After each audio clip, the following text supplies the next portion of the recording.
Pain is your best friend.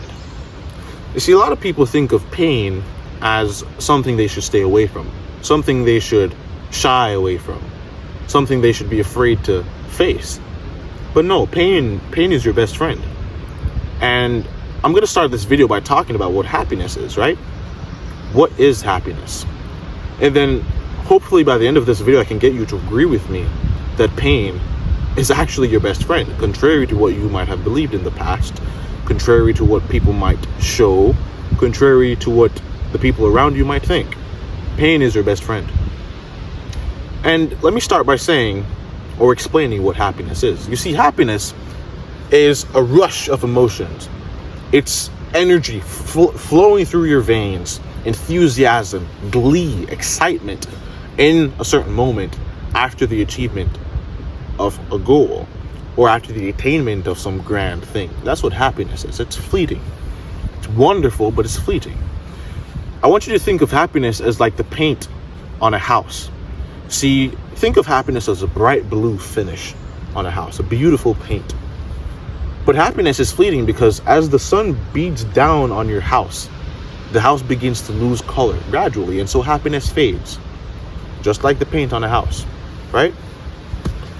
I'm going to tell you a story about when I came third in a cross-country race at my elementary school. So I had some friends, let's name them John and Jim, and we were excited about this race because we knew that, we were good runners and we enjoyed running. But in preparation for the race, we knew it was going to be hard. It was going to be tough. And so we'd run laps around the school trying to prepare for this race. And I remember running, I'd get shin splints and it would be terrible. It's fun, but it was terrible.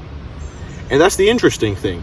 Because while we're running and training, we're not happy, right? We're not happy training. We're not happy to have burning legs. We're not happy to have burning lungs.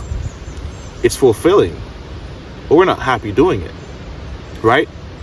What drives us is our passion or joy for running. We love running, so we're joyful in the suffering, in the process to achieve our goal, which is to do well in the race.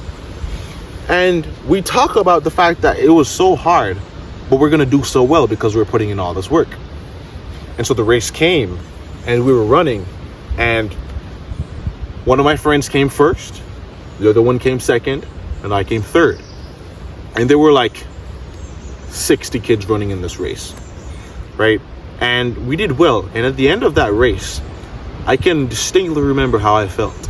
Just bursting with excitement, happy, wonderful. Like, I felt amazing. One of my friends threw up. The one who came second threw up. The other one was lying on the floor, just passed out. And I had a bit more energy, so I was like leaning on my knees. But I was excited, man. That feeling, you really can't explain because it's so painful running the race. Your lungs are burning. You feel terrible. You feel as if you're going to pass out, but you've attained your goal. And so the rush of excitement, the dopamine floods your mind, and all you can think of is glee. You feel high, right? That's the runner's high right there. And so in life, when you feel your best, you feel happiest after the attainment of a certain goal. You're like, that was exhausting and that was terrible, but at least I've done it. That's what happiness is. Well, the only way you get to that point is after experiencing the pain. And just like paint, you only have the finish, the wonderful bright blue on your house, after painting the house. The work has to be done first. The pain has to be experienced first. So befriend the pain, because it loves you most. Let me tell you, pain will always find you. Pain will always find you. Pain is the unwanted friend. And I wrote a poem about this some time ago. Pain is the unwanted friend. But if you befriend it, then the world opens up to you. It opens up to you. So happiness is the finished product, but it can't stay around forever. See, a lot of people try to stuff their lives with happiness without achieving anything, without striving for anything. They just try to stuff their life with happiness. And that's where vices come in, right? The misuse of drugs, excess sex, right? Excess and overindulgence of video games. These things become vices if you overdo them. Happiness isn't supposed to be a permanent emotion. Joy is. And this leads me into the second segment of the video.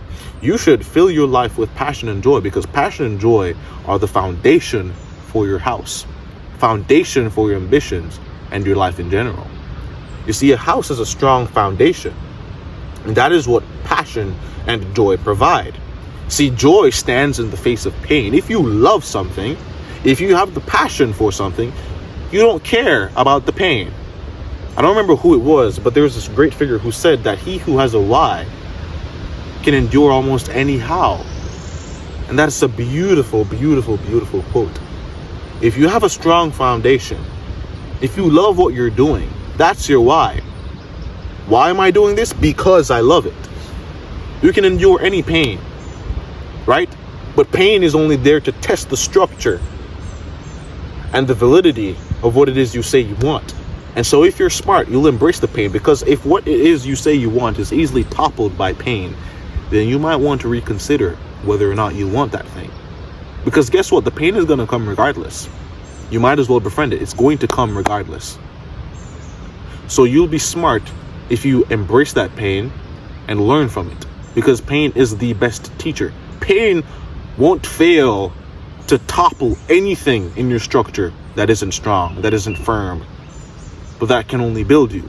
So buttress your life and your ambitions with passion and joy, because that is what will sustain you through pain. Meaning sustains through suffering.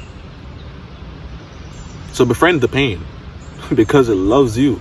It loves you like a sucker. You better love that pain back, right? Love it. Then happiness will come in tandem, almost inevitably. Maybe not, but at least you have joy, and that's a more solid emotion.